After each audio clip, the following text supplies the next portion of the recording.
Morning, children. 8th standard science. பார்த்துட்டு இருக்க lesson electricity அப்படிங்கிற லெசன் தான் இல்லையா? ஸோ அதுல இன்னைக்கு நம்ம பார்க்க போற topic flow of charge. Flow of charges அப்படிங்கிற கான்செப்ட் அண்ட் எலக்ட்ராஸ்கோப் அப்படிங்கிற அடுத்த ஒரு சின்ன ஒரு இன்ஸ்ட்ருமெண்ட் பத்தின ஒரு details. Okay, so before that ஒரு சின்ன ஸ்டோரி பார்க்கலாமா? ஸோ என்ன கான்செப்ட் இந்த ஸ்டோரியில அப்படின்னு கேட்டா, அவன் வந்துட்டு தமிழ் அப்படிங்கிற அந்த ஒரு மொழிக்காக நாம் தமிழ்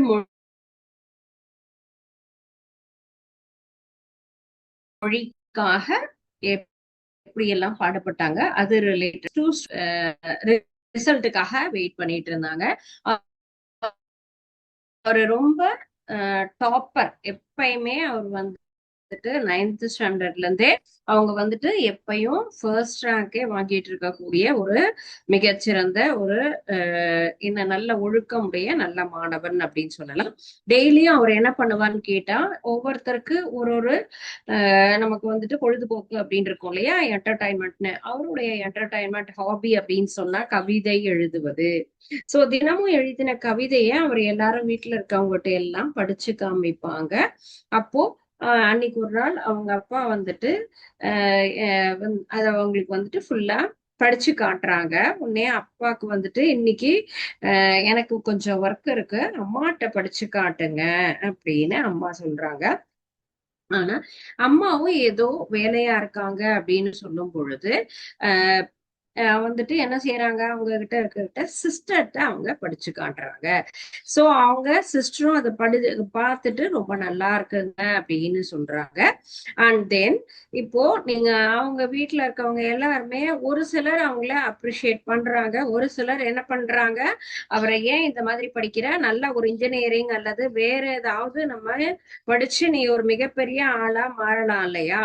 ஆனா அவங்க அப்பா வந்துட்டு ஒரு மிகப்பெரிய தாசில்தார் ஆகணும் அப்படின்னு தான் நினைச்சு செய்தாங்க. ஆனா அவங்க ஃபுல்லுமே இந்த மாதிரி கவிதைகள் கதைகள் இதை எல்லாத்தையும் படிச்சுட்டு நிறைய கதை கவிதை இதெல்லாம் தான் என்ன பண்ணாங்க, அவங்க ஃபுல்லும் எழுதி அதை பிரசுரிக்க ஆரம்பிச்சாங்க.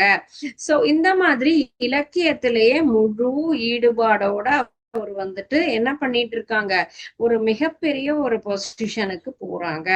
சோ இப்போ அவங்க வந்துட்டு அவங்களுடைய பெற்றோர் அப்பதான் ரியலைஸ் பண்றாங்க. அப்ப சிறு வயதுல இருந்தே அவர் எழுதின கதைகளுக்கும் கவிதைகளுக்கும் எல்லோருமே ரொம்ப பெரிய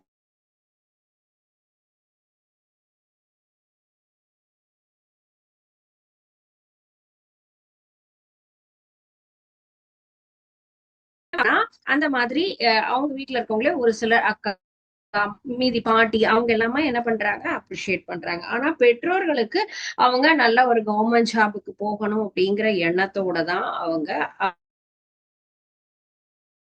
அடுத்து அவர் என்ன பண்றாரு, ஒரு சர்டன் ஸ்டேஜுக்கு மேல காலேஜ் முடிச்சு அவருடைய படிப்பெல்லாம் முடிச்சதுக்கு அப்புறமா அவருக்கு இலக்கியத்துல இருக்கக்கூடிய ஆர்வம் குறையாம நிறைய கவிதை கதை எல்லாத்தையும் எழுதி அவங்க எல்லா இடத்துகளுக்கும் அனுப்புறாங்க. அடுத்தது அவங்களுடைய கதை கவிதை எல்லாம் சரி எல்லோருக்கும் முயற்சி என்பது ஒரு குறிப்பிட்ட அளவு எடுத்ததுக்கு அப்புறம் தான் அதை பத்தின ஒரு வெற்றி நம்மளால என்ன பண்ண முடியும், உணர முடியும் இல்லையா. அவர் அவர் இந்த மாதிரி நிறைய கதை கவிதை எல்லாம் பத்திரிகைகளுக்கு பெரிய பெரிய கதை ஆசிரியர்களுக்கு அனுப்பிச்சதுக்கு அப்புறமா அவங்க அதை எல்லாத்தையும் படிச்சு பார்த்துட்டு ரொம்ப ஆழமான கருத்து, நல்ல தமிழ் புலமை இருக்கு அப்படிங்கிறத புரிஞ்சுக்கிட்டு அவருடைய கதை கவிதை எல்லாம் வானொலி தொலைக்காட்சி பத்திரிகை என்று எல்லா இடங்களிலும் அவருடைய கதை கவிதைகள் அப்படிங்கறத பிரசுரிச்சாங்க. அதுக்கப்புறம் தான் அவருடைய பெற்றோர்கள் அவரை பத்தி ரொம்ப ரியலைஸ் பண்ணி புரிஞ்சுக்கிட்டு அவங்க வந்துட்டு இவ்வளவு தூரம் இவருடைய ஆர்வமும் இருந்திருக்கு, இவர்கிட்ட புலமையும் இருந்திருக்கு, நாம தான் தப்பா இவரை புரிஞ்சிட்டோம் அப்படின்னு சொல்லி மனம் வருந்தி அதுக்கப்புறம் அவர் இன்னும் மேலும் மேலும் வளர்வதற்கு அவருக்கு உண்டான எல்லா வகையான உதவிகளையும் அவங்க வந்துட்டு ஹெல்ப் பண்ணினாங்க. இவர் யாரும் இல்லை, நம்மளுடைய கதை ஆசிரியர், கவிதை ஆசிரியர் ஐயா புதுமை பித்தன் அவர்களினுடைய ஒரு வாழ்க்கை வரலாறு அப்படிங்கிறதுதான். சோ எல்லோருமே நம்ம வந்து ஆரம்பத்துல நம்ம எடுக்கக்கூடிய முயற்சிகளுக்கு யாரும் என்ன பண்ண மாட்டாங்க, இன்னும் அப்ரிஷியேட் பண்ண மாட்டாங்க, அதற்கு ஆதரவும் கொடுக்க மாட்டாங்க. அது பெற்றோர்களும் சரி, குடும்பத்தினரும் சரி. நாம் ஆனா உண்மையா ஏறினோம் அப்படின்னு சொன்னா நிச்சயம் முக்கியமாக நமக்கு இப்போ ஃப்ளோ ஆஃப் சார்ஜஸ் அப்படின்னு சொன்னா, சார்ஜ் அப்படின்னா என்னது? நம்ம ஆல்ரெடி பார்த்தோம் இல்லையா? Positive charge, negative charge. இதுல துகளினுடைய ஓட்டம் அப்படிங்கிறது என்னன்னு தான் பார்க்க போறோம். லாஸ்ட் கிளாஸ் நம்ம பார்த்தது இந்த இடத்துல ஒவ்வொரு இடத்துலயும் மின்னூட்டம் என்பது எவ்வாறு நமக்கு மாறும், அது உராய்வு மூலமாக மாறுகின்றதா அல்லது கடத்துதல் மூலமாகவா, மின்தூண்டல் மூலமாகவா, இந்த மாதிரி எல்லா வகையான ஒரு தனித்தனியான சின்ன சின்ன டாபிக் மூலமா நம்ம பார்த்தோம். அதுக்கு நிறைய சிமுலேஷனும் பார்த்தோம் இல்லையா? சோ ஹியர் இப்போ அடுத்தது இந்த இடத்துல நமக்கு வந்துட்டு மின்னூட்டம் அப்படிங்கிறது எப்படி இதுல நகரும், சார்ஜஸ் அப்படிங்கிறது நம்ம இதற்கு என்ன எடுத்துக்க போறோம்னா, ரெண்டு மெட்டல் ஸ்பியர் எடுத்துக்க போறோம். ரெண்டு மெட்டாலிக் ஸ்பியர் அப்படிங்கறத நம்ம எடுத்துக்க போறோம். ஒண்ணுல என்ன இருக்கும், அதிகமாக நெகட்டிவ் சார்ஜ் அப்படின்னு சொன்னாலே என்னது, எலக்ட்ரானுக்கு தான் நமக்கு நெகட்டிவ் சார்ஜ் இருக்கும் இல்லையா? அண்ட் தென் நெக்ஸ்ட் ஒன்னஸ் அதிகமாக இருக்கக்கூடியது நமக்கு positive charge. So other having more positive charge, அப்போ அதுல deficiency of electrons. So positive charge இருக்கு அப்படின்னு சொன்னா லெஸ் எலக்ட்ரான்ஸ், குறைவான எலக்ட்ரான்கள் இதில் இருக்குன்னு அர்த்தம். சோ இது ரெண்டையும் நம்ம என்ன பண்ண போறோம், இப்போ ஒரு மெட்டல் ராட், ஒரு கம்பியை வச்சு என்ன பண்றோம், நம்ம இத ஜாயின் பண்றோம். அப்படி இணைக்கும் பொழுது எலக்ட்ரான்ஸ் எப்படி மூவ் ஆகும், ரெண்டையும் நம்ம ஒரு ஒயர் மூலமாக கனெக்ட் பண்ணும் பொழுது excess electrons from negative charge sphere will start flowing towards the positive charge. So என்ன ஆகும், அதிகமா எலக்ட்ரான்கள் எங்க அதிகமா இருக்கு, நமக்கு ஹை எலக்ட்ரான். ஏன்னா இது நெகட்டிவ் சார்ஜ், எலக்ட்ரானுக்கு தான் நமக்கு என்ன இருக்கு, ஃபுல்லுமே சார்ஜ்ங்கிறது நெகட்டிவ், புரோட்டான்ங்கிறது பாசிட்டிவ் சார்ஜ். ஸோ ஹையர் நமக்கு வந்துட்டு அதிகமான எலக்ட்ரான்கள் உள்ள ஸ்பியர்ல இருந்து லோயரா இருக்க இல்லாத ஒரு ஸ்பியருக்கு எலக்ட்ரான்களாகப்பட்டது மூவ் ஆகும். So the flow continues when stop ஆகும் அப்படின்னு கேட்டா, ரெண்டுமே ஈக்குவல் ஆகும் பொழுது, ரெண்டு ஸ்பியர்ல இருக்கக்கூடிய எலக்ட்ரான்ஸ் நமக்கு ஈக்குவல் ஸ்டேஜ் ஆகும் பொழுது இந்த ஃப்ளோ அப்படிங்கிறது நமக்கு ஸ்டாப் ஆகும். Or otherwise the flow continues, the number of electrons in both the sphere equal. So positive charge sphere அப்படிங்கிறது நமக்கு higher potential இருக்கும். And then negative charge அப்படிங்கிறது எப்படி இருக்கும், அதுல lower potential இருக்கும். அப்ப இதுல என்ன potential, நமக்கு higher potential because here lesser electron. So இந்த இடத்துல நமக்கு எலக்ட்ரான்ஸ் அதிகமாக இருக்கும். சோ இங்க நமக்கு லோவர் பொட்டன்ஷியல். சோ பொட்டன்ஷியலும் நமக்கு இருக்கக்கூடிய எலக்ட்ரான்களை பொறுத்து நமக்கு மாறுகின்றது.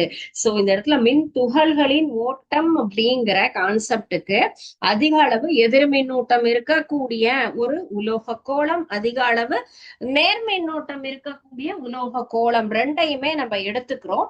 சோ இதுல நம்ம ரெண்டையும் நம்ம என்ன பண்றோம், ஏதாவது உலோக கம்பினால ஜாயின் பண்ணினதுக்கு அப்புறமா என்ன பண்ணும், இந்த இடத்துல கூடுதலா எலக்ட்ரான் இருக்கக்கூடிய அந்த ஒரு இந்த மெட்டாலிக் ஸ்பியர்ல இருந்து குறைவான எலக்ட்ரான் இருக்கக்கூடிய அந்த நேர்மின்னூட்டம் பெற்ற கோளத்தை நோக்கி நகர்கின்றது. ரெண்டு கோளத்திலையுமே எலக்ட்ரான்கள் சமமாகும் வரை இந்த மின்னோட்டம் என்பது எப்படியும் இருந்துட்டு இருக்கும். சோ மின் துகள்களின் ஓட்டம் இதுதான் நமக்கு கண்டினியூஸா இருக்கும். இப்போ இதுல பாசிட்டிவ் சார்ஜ் நேர்மின்னூட்டம் இருக்கக்கூடிய கோளத்துல நமக்கு என்ன இருக்கும், ஹையர் பொட்டன்ஷியல், மின் அழுத்தம் என்பது அதிகமாக இருக்கும். இங்க அதிகமான எலக்ட்ரான் கொண்ட அந்த கோளத்தில் நமக்கு மின்னழுத்தம் என்பது குறைவாக இருக்கும். சோ எலக்ட்ரான்கள் குறைந்த மின்னழுத்த பகுதியிலிருந்து அதிக மின்னழுத்த பகுதியை நோக்கி நகரும். இந்த நிகழ்வு தான் நம்ம என்ன சொல்றோம், எலக்ட்ரான்களின் ஓட்டம் அல்லது மின்னோட்டம் அப்படின்னு சொல்லுவோம். இதனுடைய டேர்ம் என்னது, நம்ம மின்னோட்டம்ங்கிறது எலக்ட்ரிசிட்டி பாஸ் பண்ணது இல்லையா, நகரக்கூடிய அந்த ஒரு நிகழ்வை தான் நம்ம என்ன சொல்றோம், மின்னோட்டம் சொல்றோம். So the electrons flow from lower potential to higher potential. So this is known as electric current.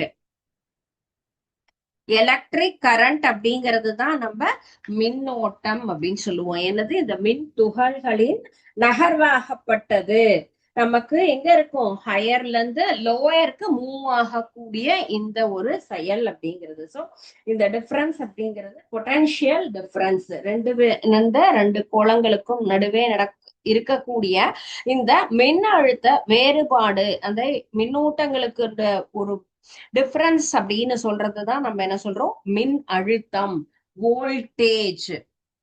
Voltage drop அப்படின்னு சொல்லுவோம் இல்லையா, சோ வோல்டேஜ்னு சொல்லுவோம், அல்லது மின்னழுத்த வேறுபாடு, பொட்டன்ஷியல் டிஃபரன்ஸ்னு சொல்லலாம். சோ இது நகர்வத எலக்ட்ரிக் கரண்ட் அப்படின்னு சொல்றோம். அந்த ரெண்டுக்கும் நடுவுல இருக்கக்கூடிய ஒரு டிஃபரன்ஸ் நமக்கு பொட்டன்ஷியல் டிஃபரன்ஸ் என்ன சொல்றோம், potential difference or otherwise voltage, மின் அழுத்தம் அப்படின்னு நம்ம சொல்றோம். சோ இந்த டாபிக்ல நம்ம என்னென்ன டேர்ம் பார்த்திருக்கோம், எலக்ட்ரிக் கரண்ட் அப்படின்னா என்ன, அண்ட் தென் வோல்டேஜ் அப்படின்னா என்ன, ரெண்டு நமக்கு 2 மார்க் கொஸ்டின்ஸ் அப்படிங்கறத நம்ம இதுல பார்க்கலாம். சோ எலக்ட்ரான்லாம் கண்டுபிடிப்பதற்கு முன்னாடியே என்ன ஆகும், இந்த இடத்துல நமக்கு நேர்மின் துகள் அப்படிங்கிறது ஏதாவது ஒரு நமக்கு என்ன ஆகும், கடத்தி வழியாக நமக்கு நகரக்கூடிய flow of positive charge அப்படின்னு சொல்றோம் இல்லையா. Before the discovery of electrons, considered to be electrons due to flow of the positive charge. Positive charge இருந்தா மட்டும்தான் நமக்கு நகரும் அப்படின்னு உயர் மின்னழுத்தத்திலிருந்து நமக்கு என்ன ஆகும், குறைந்த மின்னழுத்தத்திற்கு நமக்கு நகர்கின்றது அப்படிங்கறத நம்ம பாக்குறோம். ஓகே, ஃப்ளோ ஆஃப் சார்ஜஸ்ங்கிறது ஹையர் எலக்ட்ரான்ஸ்ல இருந்து லோயர் எலக்ட்ரான்ஸ்க்கு மூவ் ஆகும். எது வரைக்கும் மூவ் ஆகும், ரெண்டும் ஈக்குவலைஸ் ஆற வரைக்கும் மூவ் ஆகும். பொட்டன்ஷியல்ங்கிறது ஆப்போசிட்டா இருக்கும். ஹையர் எலக்ட்ரான்ஸ் இருந்தா லோவர் பொட்டன்ஷியல், நமக்கு லோ நம்பர் ஆஃப் எலக்ட்ரான்ஸ் அப்படின்னு சொன்னா ஹையர் பொட்டன்ஷியல் அப்படின்னு சொல்றோம். சோ இங்க எலக்ட்ரிக் கரண்ட் அப்படின்னா என்ன அப்படிங்கிற கான்செப்ட் பார்த்தோம். எலக்ட்ரிக் கரண்ட் அப்படின்னா என்னது, electrons flow from low potential to higher potential அப்படிங்கிறது தான் நம்ம என்ன சொல்றோம், எலக்ட்ரிக் கரண்ட். இந்த பொட்டன்ஷியல் டிஃபரன்ஸ் நம்ம வோல்டேஜ் அல்லது பொட்டன்ஷியல் டிஃபரன்ஸ் அப்படிங்கிற டேர்மையும் நம்ம யூஸ் பண்ணிக்கலாம். ஓகே, சோ இதற்குண்டான சிமுலேஷன் பாருங்க. சோ பொட்டன்ஷியல் அப்படிங்கிறது எங்க இருந்து நகரும் பாருங்க. சோ இதனுடைய concept, electric charges naturally flow from higher to lower potential. Electric field points from positive to negative, that is high to low potential. Greater potential differences causes faster charge movement. So இதுதான் நம்ம என்ன சொல்லியிருக்கோம், பேட்டரிஸ்லாம் சர்க்கியூட்ஸ்ல நம்ம work பண்றதுக்காக use பண்ணக்கூடியது.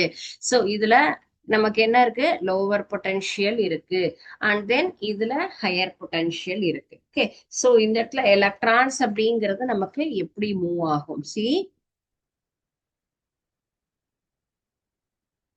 எலக்ட்ரான்களின் நகர்வு இல்லையா, அதிகமாக இருக்கக்கூடியதுல இருந்து குறைவான இடத்திற்கு என்ன ஆகுது, தானாக நமக்கு நகரக்கூடியது. சரிங்களா. சோ இந்த எலக்ட்ரிக் சார்ஜ், சோ இது பொட்டன்ஷியலை பொறுத்து நமக்கு என்ன ஆகும், இந்த இடத்துல மாறும் அப்படின்னும் எடுத்துக்கலாம். அதனுடைய வேகம் பாருங்க, இதனுடைய வேரியேஷன் பாத்தீங்களா. சோ எந்த மாதிரி இருக்கு, சோ பொட்டன்ஷியல் டிஃபரன்ஸ் அந்த வோல்ட் சேஞ்ச் ஆகும் பொழுது நம்ம என்ன ஆகும், அதனுடைய மூவ்மெண்ட் அப்படிங்கறதுலயும் நமக்கு சேஞ்சஸ் கிடைக்கும். ஸ்லோவாக ஒரு இடம் விட்டு ஒரு இடம், அதே மாதிரி அதிகமான எண்ணிக்கையில். சோ இதுதான் நம்ம இந்த இடத்துல electric charge, flow of charges அப்படிங்கிற அந்த கான்செப்ட். ஓகே, சோ நெக்ஸ்ட் நம்ம பாக்குறது அடுத்த ஒரு கான்செப்ட்ங்கிறது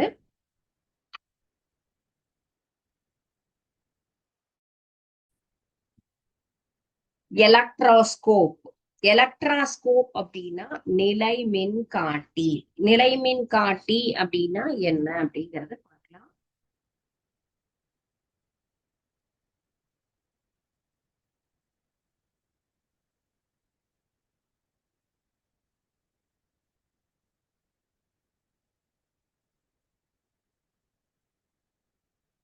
எலக்ட்ராஸ்கோப் இதுல ஒரு மின் துகள்கள் ஏதாவது ஒரு பொருள்ல இருக்கு அப்படின்னு சொன்னா என்ன பண்ணணும் நம்ம? அத ஏதோ கண்டுபிடிக்கணும்ல. அந்த இடத்துல நமக்கு இருக்கா இல்லையா அப்படிங்கறது நமக்கு தெரியணும்ல. அதை ஐடென்டிஃபை பண்றதுக்காக நம்ம யூஸ் பண்ணக்கூடிய ஒரு இன்ஸ்ட்ருமெண்ட் தான் electroscope. An electroscope scientific instrument used to detect the presence of electric charge. So எதற்காக பயன்படுத்துறோம் நம்ம? Detect the presence of electric charge. Electric charge இருக்கு அப்படிங்கறத நாம கண்டுபிடிக்கணும் அப்படிங்கிறதுக்காக யூஸ் பண்ணக்கூடிய அந்த ஒரு இன்ஸ்ட்ருமெண்ட் தான் எலக்ட்ராஸ்கோப் அப்படின்னு சொல்லக்கூடியது. 1600 பிரிட்டிஷ் பிசிஷியன் வில்லியம் கில்பர்ட் அப்படிங்கிறவர் தான் இதை கண்டுபிடிச்சிருக்காங்க. இதுதான் நம்ம first electrical instruments. 2 types of electroscope இருக்கு. ஒன்னு வந்து pith ball electroscope and another one is gold leaf. Pitfall and another one is gold leaf electroscope. 2 type of electroscope. One is pith ball and another one is gold leaf அப்படின்னு சொல்றோம். இது 1600ஆம் ஆண்டு William Gilbert அப்படிங்கிற ஒரு இயற்பியல் அறிஞர் தான் இதை முதல்ல கண்டுபிடிச்சாங்க.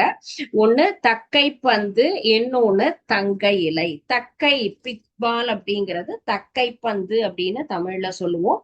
இந்த நிலைமின் காட்டிகள் நமக்கு மின்சாரத்தை கடத்தக்கூடிய பொருள். இதை வச்சுதான் நம்ம என்ன பண்றோம்? மின் துகள்கள் இருக்கா இல்லையா அப்படிங்கிறத நம்ம ஐடென்டிஃபை பண்றதுக்காக யூஸ் பண்ணக்கூடியது. Electroscope is made out of conducting the materials. So நமக்கு வந்து இத எலக்ட்ரிசிட்டியை கண்டக்ட் பண்ணக்கூடிய மெட்டீரியலால தான் மேக் பண்ணிருக்கணும். இல்லைன்னா நமக்கு அந்த இடத்துல எலக்ட்ரிக் சார்ஜ் இருக்கா இல்லையா அப்படிங்கறத நம்மளால கண்டுபிடிக்க முடியாது இல்லையா? சோ இப்போ எப்படி இது ஒர்க் ஆகும் அப்படின்னு கேட்டா, principle that charges repels each other. நமக்கு வந்து ஒண்ணு அட்ராக்ஷன் அப்படிங்கிறது இருக்கணும் சார்ஜஸ்ல, அனதர் ஒன் ரிப்பல்ஷன். சார்ஜஸ் அப்படிங்கிறது சேம் போலா இருந்தா என்ன ஆகும்? நமக்கு ரிப்பல் ஆகும். ஆப்போசிட் போல் அப்படிங்கிறது நமக்கு அட்ராக்ட் ஆகும். இந்த கான்செப்ட் தெரியும் இல்லையா? பாசிட்டிவ் நெகட்டிவ்ங்கிறது அட்ராக்ட் ஆகும் and positive positive negative negative அப்படிங்கிறது ரிப்பல் ஆகும். This is general concept. So இந்த கான்செப்டை வச்சுதான் நம்ம அந்த ஒரு என்ன சொல்ற ஒரு சின்ன ஜாடி மாதிரி இருக்கக்கூடிய ஒரு இன்ஸ்ட்ருமெண்ட்ல நம்ம இந்த தங்க தகடுகள், இலைகள் போன்ற அமைப்பு, உலோக தண்டு இருக்கும். அதை யூஸ் பண்ணி நம்ம என்ன பண்ண போறோம்? இங்க எலக்ட்ரிக் சார்ஜஸ் இருக்கா இல்லையா அப்படிங்கறத நம்ம கண்டுபிடிக்க போறோம். ஓகேங்களா? சோ இந்த see here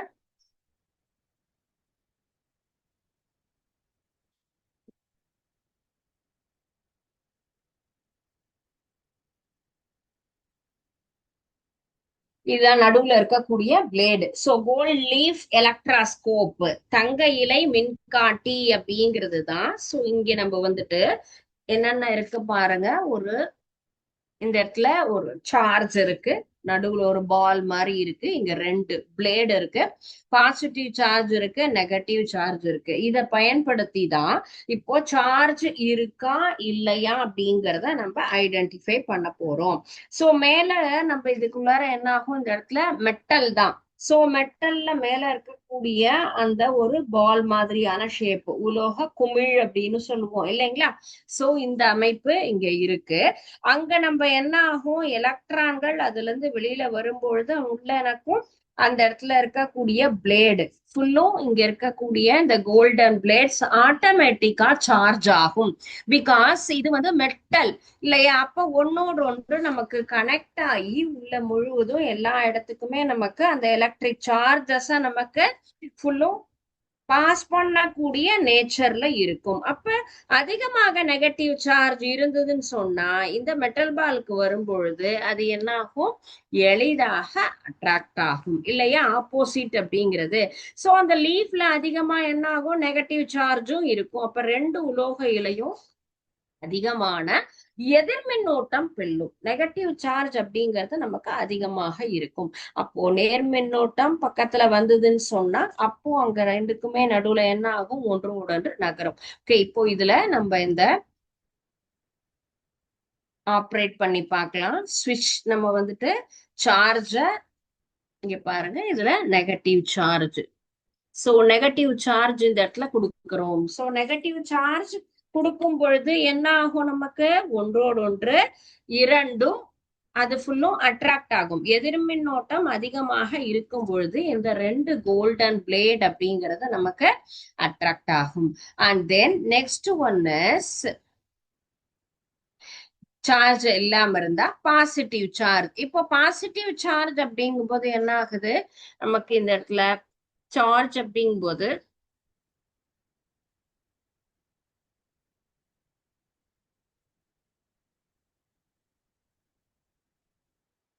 பாருங்க, பாசிட்டிவ் சார்ஜ் அதிகமாகும் அப்படிங்கும் போது ஒன்றோடு ஒன்று விலக்கி கொள்ளும். சரியா? சோ இதுல நேர்மின்னோட்டம் அதிகமாகும் பொழுது உள்ள இருக்கக்கூடிய தங்க இலை என்பது நமக்கு விலகும். அதே எதிர்மின்னோட்டம் அதிகமாகும் பொழுது ரெண்டு இலைகளும் எதிரெதிர் மின்னோட்டம் இருக்குன்னு சொல்லும் பொழுது ஒன்றோடு ஒன்று நமக்கு விலகும். நேர்மின்னோட்டம் அப்படிங்கும் போது சேரக்கூடியது. பாருங்க ஒன்ஸ் அகைன், இப்ப சார்ஜ் இல்ல, நம்ம see the description. When charged, the metal leaves receive the same type of charge. Like charge repel, causing leaves to spread apart. Greater the charge, wider the leaf spread. So இந்த இடத்துல நமக்கு ஒரே மாதிரியான charge நம்ம கொடுத்தோம் அப்படின்னு சொன்னாதான் என்ன ஆகும்? நமக்கு அதுல விலகல் அப்படிங்கிறது இருக்கும். எதிரெதிர் சார்ஜ் அப்படின்னு சொன்னா நமக்கு அட்ராக்ட் ஆகும். சோ நெகட்டிவ் அப்படிங்கும் போது உள்ள இருக்கக்கூடியது பாசிட்டிவ் சார்ஜ் அதிகமாக இருக்கும் அப்படிங்கிறதுனால விலகும். பாசிட்டிவ் சார்ஜ் அதிகமாகும் பொழுது ஒன்றோடு ஒன்று நமக்கு விலகல் அடையக்கூடியது. சரிங்களா? சோ இதுக்கு ஆப்போசிட்டா இருக்கிறதா தங்க இலை மின்காட்டி அப்படின்னு சொன்னாலே நமக்கு ஒரு உலோக குமிழ் கொண்ட ஒரு மின் கடத்தி. அந்த இடத்துல மின்காட்டி அப்படிங்கிறது கண்ணாடி ஜாடி மாதிரியான ஒரு அமைப்பு. இதுல ஒரு பித்தளை கம்பி அப்படிங்கிறது நமக்கு இருக்கும். இதுதான் நம்ம சொல்ற அந்த ஒரு சின்ன என்னது மெட்டல் ராடு உள்ள இது என்ன பண்ணும்? இந்த மேல இருக்கக்கூடிய பால், அந்த மெட்டல் பாலோட உள்ள இருக்கிறத நமக்கு கனெக்ட் பண்ணக்கூடிய அமைப்பு. சரிங்களா? சோ இது பக்கத்துல நம்ம என்ன பண்றோம்? அந்த எலக்ட்ரிக் சார்ஜ் இருக்கக்கூடியத நம்ம கொண்டு வரோம். அப்படி கொண்டு வரும் பொழுது அதுல உள்ள பித்தளை குமிழ் வழியாக உள்ள இருக்கக்கூடிய அந்த இடத்துக்கு எலக்ட்ரிக் நம்ம இப்ப பார்த்தோம் இல்லையா? எலக்ட்ரான்ஸ் மூவ் ஆகக்கூடியது, ஃப்ளோ ஆஃப் சார்ஜஸ் அப்படிங்கிற கான்செப்ட் பார்த்தோம்ல, அந்த கான்செப்ட் இந்த இடத்துல அப்ளிகபிள் ஆகும். அப்போ ஒரு பொருளிலிருந்து மற்றொரு பொருளுக்கு மின் துகள்கள் அப்படிங்கிறது நமக்கு என்ன ஆகும்? டிரான்ஸ்பர் ஆகும். அதுதான் இதனுடைய கான்செப்ட். சோ எலக்ட்ராஸ்கோப் அப்படிங்கிறது அதனுடைய கான்செப்ட் நமக்கு என்னது? ஃபுல்லுமே transfer of charges one object to another object, that is charging. So இந்த gold leafsங்கிறது சார்ஜ டிரான்ஸ்பர் பண்ணி இந்த இடத்துல பிராஸ் ராட், நடுவுல இருக்கக்கூடிய பிராஸ் ராட் மூலமாக இந்த கோல்டன் லீஃபுக்கு நமக்கு கரண்ட் அப்படிங்கிறது பாஸ் ஆகும். ஓகே, சோ இப்போ அடுத்து ரெண்டு கான்செப்ட் நம்ம இதுல தெரிஞ்சுக்க போறோம். என்னென்ன கான்செப்ட் அப்படின்னு சொன்னா, நம்ம electric discharge and then charging, அந்த ரெண்டு. சோ மின்னேற்றம்னா என்ன, மின் இறக்கம்னா என்ன அப்படிங்கிறது நம்ம இப்ப பார்த்தோம்ல. சார்ஜிங் அப்படின்னு சொன்னா இருக்கு transfer of charges one object to another object, அதுதான். சோ ஒரு ஆப்ஜெக்ட்ல இருந்து இன்னொரு ஆப்ஜெக்டுக்கு என்ன ஆகும், எலக்ட்ரான்கள் நகரக்கூடிய அந்த செயல்.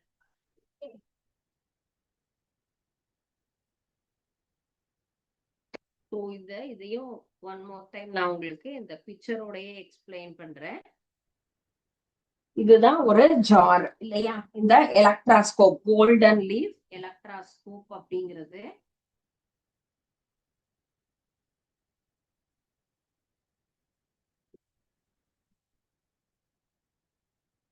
மேல நமக்கு எதால மூடி இருக்கும், உலோக குமிழ், மெட்டல் பால் இல்லையா. சோ இது நடுவுல வரக்கூடியதும் நமக்கு பிராஸ் ராட், பித்தளை தகடு. இங்க இருந்து நமக்கு 2 லீஃப் மாதிரி ஒரு அமைப்பு. இதுதான் தங்க இலை அப்படின்னு நம்ம சொல்றோம். இதுல என்ன பண்ண போறோம், ஏதாவது ஒரு சார்ஜஸ் இந்த இடத்துல கொண்டு வரோம். என்ன சார்ஜஸ், நமக்கு பாசிட்டிவ் சார்ஜஸ் அப்படின்னு சொன்னா அந்த இடத்துல என்ன ஆகும், நமக்கு உள்ள நம்ம நெகட்டிவா இருக்குன்னு சொன்னா, அதிகமான பாசிட்டிவ் வந்ததுன்னு சொன்னா ரெண்டும் ஒன்றோட ஒன்று இணையக்கூடியது. இங்கேயும் நமக்கு நெகட்டிவா இருக்கு அப்படின்னா, அதிகமான நெகட்டிவ் கொடுத்தோம்னா ரெண்டும் என்ன ஆகும், நமக்கு ரிப்பல்ஷன் அப்படிங்கிறது உருவாகும். சரிங்களா, இதுதான் ஜென்ரலா நமக்கு எலக்ட்ராஸ்கோப்னுடைய ஒரு ஒர்க்கிங் கான்செப்ட் அப்படின்னு சொல்லலாம். So brass disc of electroscope touched by the charged object. ஒரு சார்ஜ்டு ஆப்ஜெக்ட இந்த இடத்துல என்னது, பித்தளை குமிழ்ல நம்ம டச் பண்ணும் பொழுது electric charge get transfer to the gold leaf through the rod. இந்த ராட் வழியாக எலக்ட்ரிக் சார்ஜ் நமக்கு மூவ் ஆகும். எப்படி இந்த 2 உலோக குமிழுக்கு நடுவுல நமக்கு எலக்ட்ரிக் சார்ஜ் மூவ் ஆச்சோ, சேம் கான்செப்ட் ஒரு சார்ஜ் மெட்டீரியலை இந்த இடத்துல பிராஸ் இருக்கக்கூடிய அந்த ஒரு குமிழில நம்ம டச் பண்ணும்பொழுது அதன் வழியாக பிராஸ் ராட்ல நம்ம போய் அந்த கோல்டன் லீஃப நமக்கு விலக செய்யும். So the gold leaves moving away from each other happen because both the leaves are similar. ஒரே மாதிரி இருந்தது அப்படின்னு சொன்னா நமக்கு அங்க விலகக்கூடியது வேறு வேறு வகையாக இருந்தது அப்படின்னா நமக்கு ஒன்றோடு ஒன்று இணையும். சரியா, நெக்ஸ்ட் நம்ம பாக்குறது சார்ஜிங் அப்படிங்கிறதும், அண்ட் தென் எலக்ட்ரிக்கல் டிஸ்சார்ஜ்னா என்ன, சார்ஜ்னா என்ன, டிஸ்சார்ஜ் அப்படின்னா என்ன. First one charging. சார்ஜிங்கிறது transfer of charges from one object to another object. Transfer of charges one object to another object. This is called as object. So இததான் என்ன சொல்றோம், charging அப்படின்னு நம்ம சொல்றோம். சோ கோல்டன் லீஃப்லயும் நமக்கு சார்ஜ் அப்படிங்கிறது எதன் மூலமாக, பிராஸ் ராட் மூலமாக நமக்கு நகரக்கூடிய செயல். மின்னேற்றம்ங்கிறது ஒரு பொருள் மற்றொரு பொருளுக்கு மின் துகள்களை இடமாற்றம் செய்வது மின்னேற்றம். சார்ஜிங்கிறது தமிழ்ல என்ன சொல்றோம், மின் ஏற்றம் அப்படின்னு சொல்லுவோம். அடுத்தது மின் இறக்கம். சார்ஜிங் அப்படிங்கிறதுமே நெக்ஸ்ட் அதுக்கு ஆப்போசிட்டா இருக்கக்கூடியது எலக்ட்ரிக்கல் டிஸ்சார்ஜ்.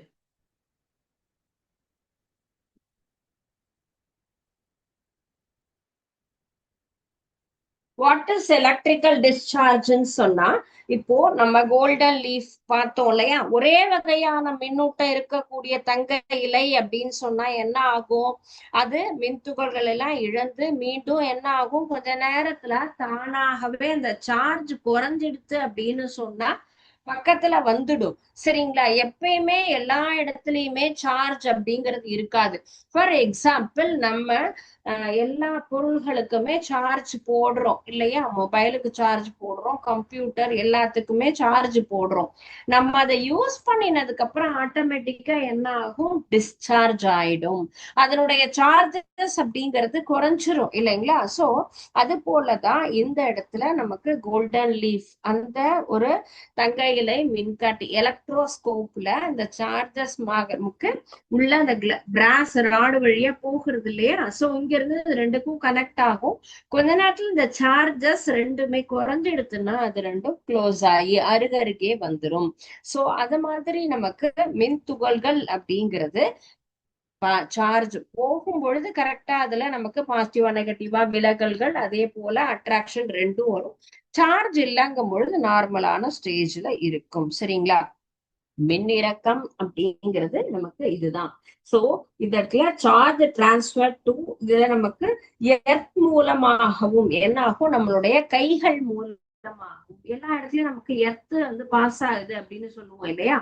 எர்த் கம்பி நம்ம வீட்டுல இருக்கக்கூடிய எலக்ட்ரிக்கல் கூட்ஸ் எல்லாம் இருக்குல்ல, கிரைண்டர், மிக்சி, இது எல்லாத்துக்குமே ஃப்ரிட்ஜுக்கெல்லாம் நம்ம என்ன பண்ணிருப்பாங்க அப்படின்னு கேட்டா, இந்த இடத்துல லைட்னிங் தண்டர் எதுவுமே அஃபெக்ட் ஆகாமையும் இருக்கணும். நமக்கு இப்போ எர்த் வந்து அஃபெக்ட் ஆகாம இருக்கணும், ஷாக் வராம இருக்கணுங்கிறதுக்காக ஒரு கம்பிய நம்ம என்ன பண்ணிருப்போம், பூமியில ஃபுல்லா பிக்ஸ் பண்ணிருப்போம். சோ பித்தளை குமிழ ஒருத்தர் தன் கையால தொட்டாலே என்ன ஆகும், நம்ம கையில இருக்கக்கூடிய மின் துகள்கள் அந்த பித்தளை குமிழ் வழியாக என்ன ஆகும், பாஸ் ஆகும். அந்த மாதிரியும் நமக்கு என்ன ஆகும், மின்னிறக்கம் அப்படிங்கிறது நடக்கும். அது போல அடுத்த கான்செப்ட் நம்ம பாக்குறது மின்னல் இடி. மின்னல் இடி அப்படிங்கிற கான்செப்டும் நம்ம ஜென்ரலா நம்ம பொதுவா பார்க்கக்கூடிய ஒரு இது, எல்லாரும் தெரிஞ்சுக்க வேண்டிய ஒரு விஷயம். சோ சார்ஜிங்கிறது transfer of charges from one to another object. Discharge அப்படின்னு சொல்லும் பொழுது நமக்கு loss of that charges, loss of charges அப்படிங்கிறது தான், சார்ஜஸ் குறையக்கூடிய கான்செப்ட் அப்படிங்கிறது தான் எலக்ட்ரிக்கல் டிஸ்சார்ஜ். அது நம்ம பயன்படுத்தக்கூடியதாகவும் இருக்கலாம். அந்த இடத்துல சார்ஜ் குறைஞ்சாலும் என்ன ஆகும், நமக்கு குறைஞ்சிடும். சோ இந்த மாதிரி இருக்கக்கூடியதுதான் எலக்ட்ரிக்கல் டிஸ்சார்ஜ் அப்படின்னு சொல்றோம். ஓகே,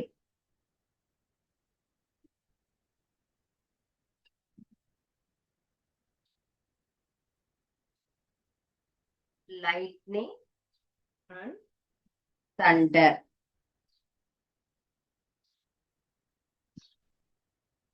மின்னல் இடி அப்படின்னா என்ன அப்படிங்கறத தெரிஞ்சுக்க போறோம். சோ இப்போ நம்ம ஜென்ரலா எல்லா இடத்துலயுமே சார்ஜஸ் இருக்கு அப்படின்னு நம்ம பார்த்தோம். இப்போ உராய்வு மூலமா நமக்கு சார்ஜ் மூவ் ஆகும் பார்த்தோம். அண்ட் தென் கண்டக்ஷன், இண்டக்ஷன், இந்த மாதிரி ஒவ்வொரு கான்செப்ட்லயும் பார்த்தோம் இல்லையா? அது இப்போ ஒரு ராடை வச்சு நம்ம என்ன பண்ணோம், ஃபர் கிளாத்ல ஃபுல்லா தேய்ச்சோம் அப்படின்னு சொல்றோம். ஃபர் கிளாத்தும் நம்ம யூஸ் பண்ணினோம், as well as சில்க் கிளாத்தும் யூஸ் பண்ணினோம் இல்லையா?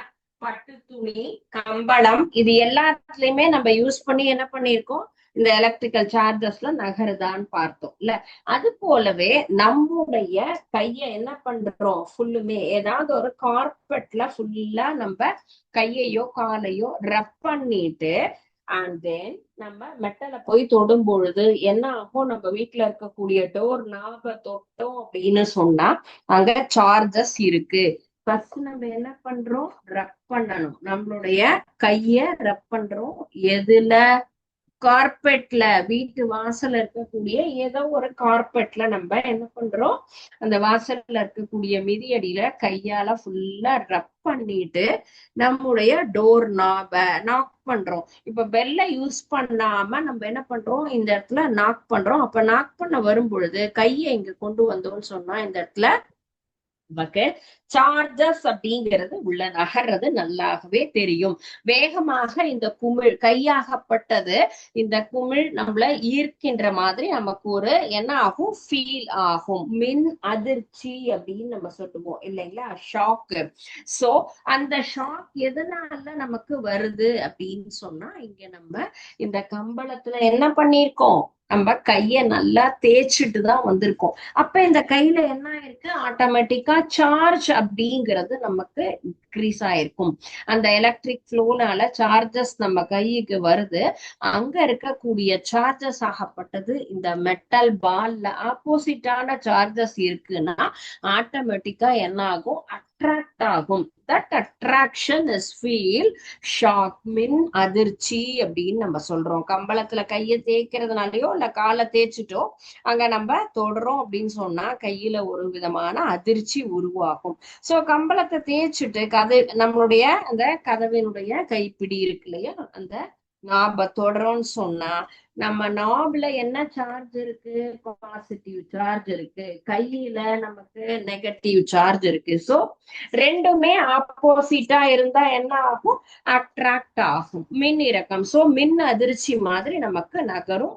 இது எதனால வருது, நமக்கு எலக்ட்ரான் மூவ்மெண்ட், எலக்ட்ரான் நகர்வு, எலக்ட்ரான் மூவ்மெண்ட், எலக்ட்ரான் நகர்வதனால் செய்யக்கூடிய நடக்கக்கூடிய இந்த ஒரு செயல் தான் இங்க நம்ம ரொம்ப ஈஸியா பாக்குறோம். சரிங்களா?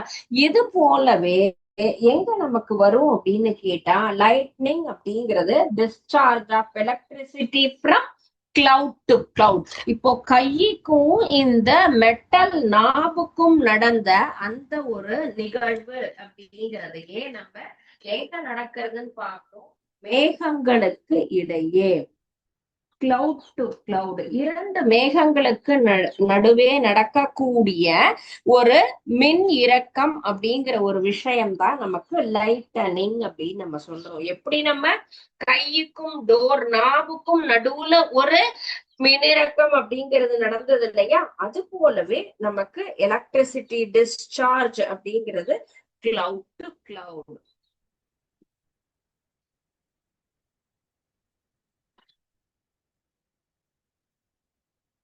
எலக்ட்ரிசிட்டி டிஸ்சார்ஜ்ங்கிறது எங்க நடக்கும், ஒரு கிளவுடுக்கும் இன்னொரு கிளவுடுக்கும் நடுவுல நடக்கும் பொழுது அங்க நமக்கு என்ன ஆகும், ஃபுல்லும் இந்த மின்னேற்றம் மின்னிறக்கம் இந்த மாதிரியான செயல்கள் அங்க நடக்குது இல்லையா, அப்பதான் நமக்கு மின்னல் லைட்னிங் அப்படிங்கிறது ஃபார்ம் ஆகும். சோ இப்போ இந்த நம்ம யூஸ்வலா ஃபர்ஸ்ட் எல்லாருக்குமே தெரியக்கூடிய விஷயம், ஃபர்ஸ்ட் லைட்டனிங் வருமா அல்லது தண்டர் வருமானு. ஃபர்ஸ்ட் வரக்கூடியது லைட்டனிங் தான், அண்ட் தென் செகண்டா வர்றதுதான் தண்டர். ஏன்னா அந்த நமக்கு வரக்கூடிய மேல நமக்கு வானத்துல இருந்து நம்மளுடைய ஏர்த்த ரீச் ஆகக்கூடிய டைம் டியூரேஷன், நம்ம ஃபர்ஸ்ட் லைட்டா அல்லது சவுண்டா அப்படின்னு சொன்னா ஃபாஸ்ட் மூவ்மெண்ட் எதற்கு அப்படின்னு சொன்னா லைட்டுக்கு தான். சோ ஒளியாகப்பட்டது எளிதாக ஓரிடம் விட்டு இன்னொரு இடம் நகரும். சோ இதனால நமக்கு ஃபர்ஸ்ட் லைட்டனிங் வந்துரும், அதுக்கப்புறமா தான் தண்டர்ங்கிறத நம்மளால ஹியர் பண்ண முடியும். சரியா?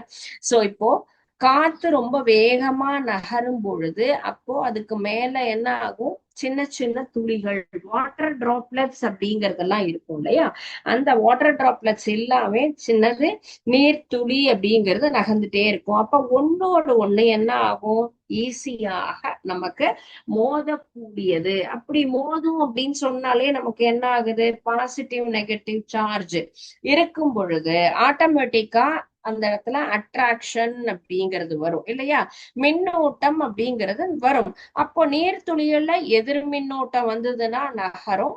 மேகத்துல இருக்கக்கூடிய மேல் பகுதிங்கிறது நமக்கு எப்படி இருக்கும், நேர் மின்னூட்டமாகவும் கீழ்ப்பகுதிங்கிறது எதிர் மின்னோட்டமாகவும் இருக்கும். ஓகே, சோ இந்த கான்செப்டை இன்னும் தெளிவா நம்ம டீடைல்டா பிக்சர் ஆஸ் வெல் அஸ் சிமுலேஷனோடையும் உங்களுக்கு நான் எக்ஸ்பிளைன் பண்றேன். இன்னைக்கு நம்ம பார்த்த topic first one, flow of charges, மின் துகள்களின் ஓட்டம் அப்படிங்கிறது ரெண்டு மெட்டல் ஸ்பியரை யூஸ் பண்ணி எப்படி அது நகருது அப்படிங்கிறத பார்த்தோம். அண்ட் தென் எலக்ட்ராஸ்கோப்னா என்ன, and then golden leaf electroscope எப்படி ஃபங்க்ஷன் ஆகுது, and charging, and then what is electrical discharging அப்படிங்கிற கான்செப்டை பார்த்தோம். ஸோ ஃபர்ஸ்ட் இந்த லைட்டனிங் அண்ட் தண்டருக்கு உண்டான ஃபர்ஸ்ட் சின்ன ஒரு எக்ஸ்பெரிமெண்ட் அப்படின்னு சொன்னா, ஃபர்கிளாத்ல நம்ம கையை தேய்ச்சிட்டு மெட்டல் ராடு பக்கத்துல கொண்டு போனா எப்படி நமக்கு அங்க ஒரு ஷாக் அப்படிங்கிறது ஃபீல் ஆகுமோ, அதே மாதிரியான கான்செப்ட் ரெண்டு கிளவுடுக்கு நடுவுல வரும்பொழுதுதான் லைட்டனிங் அந்த தண்டர் அப்படிங்கிற ஒரு நிகழ்வு நடக்குது. சோ இதை நம்ம டீடைல்டா நெக்ஸ்ட் கிளாஸ் என்ன பண்ணலாம், லேர்ன் பண்ணலாம். ஓகே, சோ இன்னைக்கு பார்த்த கான்செப்ட்ல உங்களுக்கு ஏதாவது டவுட்ஸ் இருக்கா, எதுவும் புரியாம இருக்கா? எலக்ட்ரிசிட்டி அப்படிங்கிறது இப்போ எயித்துக்கு மட்டும் கிடையாது, எயித்து, நைன்த்து, டென்த்து, எந்த ஒரு ஸ்டாண்டர்ட் போனாலும் எலக்ட்ரிசிட்டி, சவுண்டு, இதெல்லாமே அடுத்த டாபிக் அப்படிங்கிறது அதுல நம்ம என்ன பண்ணுவோம், லேர்ன் பண்ணுவோம். சரிங்களா? சோ அதனால இது நம்ம ஒவ்வொரு அடிப்படையும் தெரிஞ்சாதான் அடுத்த கான்செப்ட தெளிவா புரிஞ்சுக்க முடியும். ஓகே.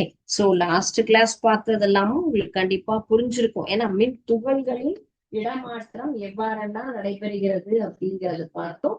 இன்னைக்கு பார்த்தது மின் துகள்களின் ஓட்டம் அப்படின்னு, அது எவ்வாறு நகருங்கிறத நம்ம இந்த எலக்ட்ராஸ்கோப் மூலமாகவும் நம்ம தெரிஞ்சுக்கிட்டோம். ஓகே. ஓகே ஸ்டூடெண்ட்ஸ், இன்னைக்கு நடத்தின கான்செப்டை வீட்ல ரீட் பண்ணுங்க.